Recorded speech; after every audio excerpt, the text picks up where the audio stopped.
Hello viewers. இந்த பிளேலிஸ்ட்டோட name Canva apps. இந்த பிளேலிஸ்ட்டில் நான் உங்ககிட்ட என்ன சொல்லித்தர போகிறேன்னா, கேன்வாவில் இருக்க ஒவ்வொரு ஆப்ஸுமே ஒவ்வொரு நாளுக்கு நான் சொல்லித் தருவேன். இப்போதைக்கு இன்றைக்கி ஃபர்ஸ்ட் டே நம்ம என்ன ஆப் பற்றி பார்க்க போகிறோன்னா, QR கோட் ஜென்ரேட்டர். இந்த QR கோட்லேயே சாதா அண்ட் ஆர்ட் டிசைன் இருக்க மாதிரி நிறைய வெரைட்டிஸ் இருக்குது. இப்போ ஃபர்ஸ்ட் ஒரு சிம்பிளாக ஒரு QR கோட் எப்படி கேன்வாவில் க்ரியேட் பண்ணுறதுன்னு பார்க்கலாம். இப்போ QR ஜென்ரேட்டர் அந்த மாதிரி நிறைய வெப்சைட்ஸ் ஆன்லைன்லேயே இருக்குது. ஆனாலும் கேன்வாவில் இந்த ஆப்ஷன் எப்படி இருக்குது அப்படிங்கிறத இப்போ ஃபர்ஸ்ட் டைம் நானும் உங்கள் கூட சேர்ந்து ட்ரை பண்ண போகிறேன்.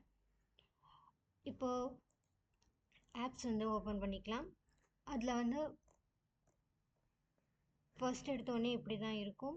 இதில் இப்போ ட்ரெண்டிங்காக என்னென்ன ஆப்ஸ்லாம் யூஸ் பண்ணுறதுக்கு கொடுத்துருக்காங்க அப்படிங்கிற மாதிரி கொடுத்துருப்பாங்க.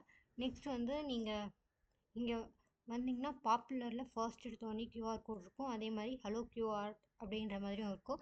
இன்றைக்கி நம்ம இந்த QR கோட் பற்றி தான் பார்க்க போகிறோம். ஸோ இதை கிளிக் பண்ணிக்கலாம்.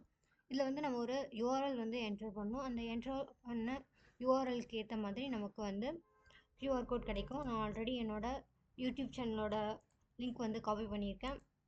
அதை இங்கே பேஸ்ட் பண்ணிக்கிறேன். Ctrl+V கொடுத்துக்கிறேன். இப்போது கஸ்டமைசேஷனில் என்ன மாதிரி இருக்குன்னு பார்த்துக்கலாம். Background colour, foreground colour, margin அந்த மாதிரி இருக்குது. நான் வேறு எதுவும் சேஞ்ச் பண்ணல. ஜென்ரேட் கோட் கொடுத்துக்கிறேன். ஸோ நமக்கு இந்த மாதிரி ஒரு QR கோட் ரெடி ஆகிடும். ஆல்ரெடி நான் பைத்தானோட பிளேலிஸ்ட்டில் ஒரு யூடியூப் சேனலோட லிங்க் கொடுத்து க்ரியேட் பண்ணியிருந்தேன். அதே மாதிரி தான் இதுவும் பண்ணியிருக்கு. ஸோ நெக்ஸ்ட் இந்த பிளேலிஸ்ட்டில் எந்த மாதிரி வீடியோஸ்லாம் நீங்கள் எதிர்பார்க்கலாம் அப்படிங்கிறத சொல்லிடுறேன். அதே மாதிரி இந்த QR கோட்ஸை டிசைனில் எப்படி யூஸ் பண்ணுறது அப்படிங்கிறதையும் சொல்லிடுறேன். இப்போது நான் ஒரு யூடியூப் சேனலோட ஒரு லிங்க் கொடுத்துருக்கேன். அதே மாதிரி நீங்கள் ஒரு வீடியோவையோ இல்லை ஒரு ஃபோட்டோ காலேஜோ என்ன பண்ணலான்னா, ஒரு டிசைனில் கூகுள் ட்ரைவில் போட்டுட்டு அந்த லிங்க் இது மாதிரி QRாக கன்வெர்ட் பண்ணிக்கலாம். இப்போது உங்கள்கிட்ட ஒரு வீடியோ இருக்குது. ஒரு ஃபோட்டோ ஃப்ரேம் செய்ய சொல்கிறாங்க. அந்த ஃபோட்டோ ஃப்ரேமில் அந்த வீடியோவுக்கான QR கோட் ரெடி பண்ணி நீங்கள் அதில் இன்சர்ட் பண்ணிக்கலாம்.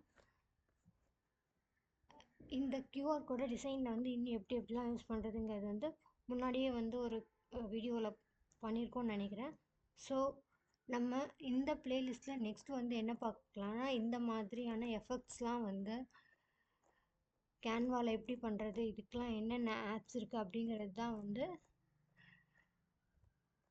நான் உங்களுக்கு சொல்ல போகிறேன். ஓகே, இந்த பிளேலிஸ்ட்டை வாட்ச் பண்ணுங்கள். தேங்க்ஸ் ஃபார் வாட்சிங். பாய்.